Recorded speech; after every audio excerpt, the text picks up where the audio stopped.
आज बात करते हैं इंडियन स्टॉक मार्केट की क्योंकि इंडिया में एक होड़ सी मची है इन्वेस्टर बनने की। अंकल से लेकर बच्चों तक सबको हैदराबाद के जुबली हिल्स में अपना मैंसन बनाना है। लास्ट मंथ में एसबीआई के एक ब्रांच में गया था। वहां एक अंकल दूसरे को अपना स्मॉल कैप म्यूचुअल फंड का रिटर्न दिखा रहे थे। रिटर्न देखकर अंकल इतने फ्लैट हुए कि 3-4 लाख रुपए स्मॉल कैप फंड में डालने को तैयार हो गए। वो भी तब जब स्मॉल कैप में इतना अंधा बुल रन चल रहा है। जिन कंपनियों की कमाई धमाई चौपट है वो भी 2-3 गुना हो चुके हैं। उनकी बात सुनकर एक चीज तो समझ आ गई कि उनका ड्राइविंग फोर्स है भयंकर लालच। ये कैसे हुआ कि फिक्स डिपॉजिट की बात करने वाली जनता सीधे स्मॉल कैप में कूद रही है। इसमें हमारा लालच, इंटरनेट और म्यूचुअल फंड के मनमोहक एडवर्टीजमेंट्स का बहुत बड़ा हाथ है, जिसके बारे में हम आगे बात करेंगे। कहानी शुरू होती है मार्च 2020 से, जब लगभग पूरी दुनिया पर ताला लगा था। लेकिन कुछ था जो रॉकेट की रफ्तार से भी तेज भाग रहा था, और वो था इंडिया के नेशनल स्टॉक एक्सचेंज पर रजिस्टर्ड होने वाले लोगों का नंबर। मार्च 2020 में ये नंबर था 31 मिलियन। वहीं एक साल बाद ये नंबर बढ़कर 40 मिलियन हो गया और आज 90 मिलियन से ज्यादा यूनिक अकाउंट्स एक्सचेंज पर रजिस्टर्ड हैं। ये तो सिर्फ एक एक्सचेंज एनएससी का डेटा है। अगर हम सारे एक्सचेंजेस का डेटा निकालें तो 2019 से 2023 में ये नंबर 41 मिलियन से बढ़कर 140 मिलियन हो गया, यानी कि 3 गुना से भी ज्यादा बढ़ गया। आइए सबसे पहले इंडिया में इन्वेस्टमेंट करने के तरीके या इन्वेस्टमेंट को लेकर लोगों की जो सोच रही है उसको समझते हैं। चाहे जॉब हो या इन्वेस्टमेंट, इंडियंस की पहली प्रायोरिटी होती है लो रिस्क, फिर चाहे रिटर्न कुछ भी मिले। 2023 के डेटा के अनुसार इंडियन हाउस होल्ड के वेल्थ का 51% प्रॉपर्टी में है। इसके बाद 16% वेल्थ गोल्ड में और फिर 20% वेल्थ कंबाइंड रूप से बैंक डिपॉजिट्स एंड इंश्योरेंस में है। जहां तक इक्विटी इन्वेस्टमेंट की बात है तो ये पिछले 10 सालों में यानी कि 2013 से 2023 तक में 2.2% से बढ़कर 4.7% हो गया। इस पीरियड में इक्विटी इन्वेस्टिंग इंडिया में भले ही डबल हो गई हो, लेकिन अगर हम यूएस जैसे डेवलप्ड देशों से कंपेयर करें, जहां हाउस होल्ड एसेट का 40% इक्विटी में है, तो इंडिया अभी भी बहुत पीछे है। जो भी हो, आइए समझते हैं कि इंडिया में बढ़ते इक्विटी प्रेम के पीछे क्या कारण है। सबसे पहला तो है डिजिटल इंफ्रास्ट्रक्चर। 2016 वो साल था जब जियो लॉन्च हुआ, जिसने पहली बार इंटरनेट को इंडिया में मेन स्ट्रीम कर दिया। उसके बाद तो मानो सब चीजों को ऑनलाइन करने की होड़ सी मच गई।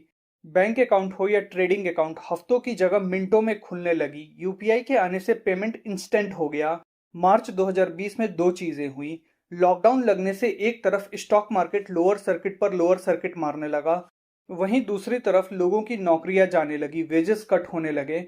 लेकिन फिर इंस्टीट्यूशंस ने मार्केट में लिक्विडिटी पंप की और मार्केट कुछ ही दिनों में रिकवर कर गया। रिकवरी इतनी तेज कि एक साल में ही स्टॉक्स कई गुना हो गए।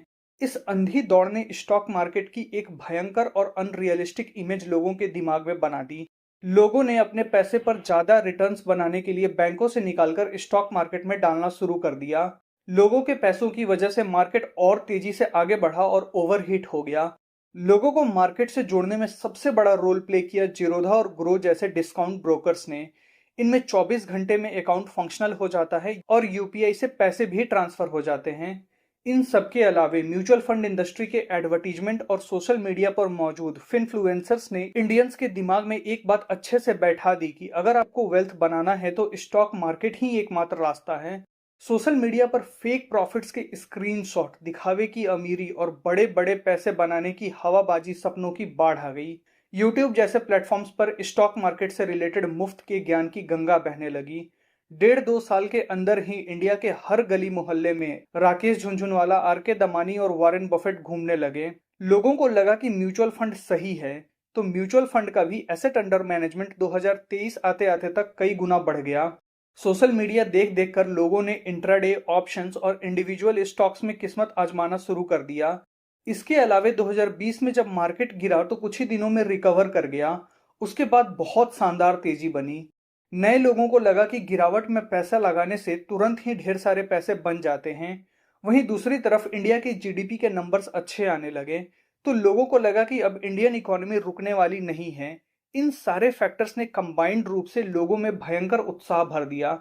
लोगों का इतना पैसा स्टॉक मार्केट में आया कि Indian stock market Hong Kong stock exchange को पीछे छोड़कर दुनिया का चौथा सबसे बड़ा स्टॉक मार्केट बन गया। यहाँ पर सब कुछ ठीक है, इंडियन इकोनॉमी का बढ़ना, स्टॉक मार्केट का बढ़ना, लोगों का स्टॉक मार्केट में पैसा बनाना, सब बढ़िया है, लेकिन everyone can not be rich at the same time. चाहे वो अल्बर्ट आइंस्टीन हो, आइजैक न्यूटन हो या कोई आम आदमी, सबने स्टॉक मार्केट के लालच में पड़कर अपने पैसे गंवाए हैं। ये हमेशा होता है और हमेशा होगा, क्योंकि लालच और फियर ऑफ मिसिंग आउट एक इंसान को मार्केट में हर वो फैसला लेने को मजबूर कर देता है जो उसे नहीं लेना चाहिए। यही कारण है कि स्कैमर्स लोगों को बहुत आसानी से फंसा लेते हैं। जैसे एग्जाम्पल के लिए आप देखो, सेबी ने एक यूट्यूब चैनल बाप ऑफ चार्ट्स पर 17 करोड़ का फाइन लगाया। ऐसे जितने भी स्कैमर्स होते हैं वो आपको कॉन्फिडेंस दिला देते हैं कि उनको स्टॉक मार्केट के बारे में बहुत कुछ पता है। दरअसल पता कुछ नहीं होता, किसी को कुछ नहीं पता होता। फिर ये लोग फर्जी स्क्रीनशॉट, डेटा और लाइफ स्टाइल दिखाकर आपको कोर्सेस बेचते हैं जो इनके मेन कमाई का जरिया होता है।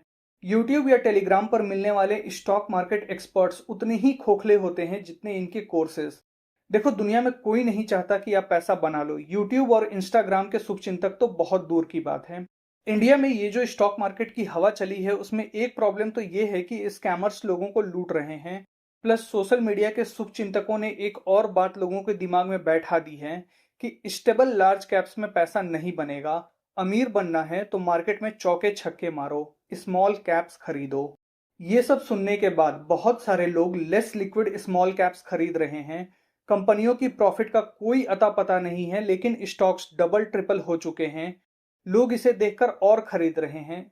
लेस लिक्विड स्टॉक्स की सबसे बड़ी प्रॉब्लम होती है कि वो ऑपरेटर ड्रिवन होते हैं। हल्की सी सेलिंग आने पर उनमें सर्किट लग जाता है और रिटेल इन्वेस्टर्स फंस जाते हैं। बहुत सारी पब्लिक कंपनियां ओवर वैल्यूड हो चुकी हैं, फिर भी लोग उन्हें खरीद रहे हैं।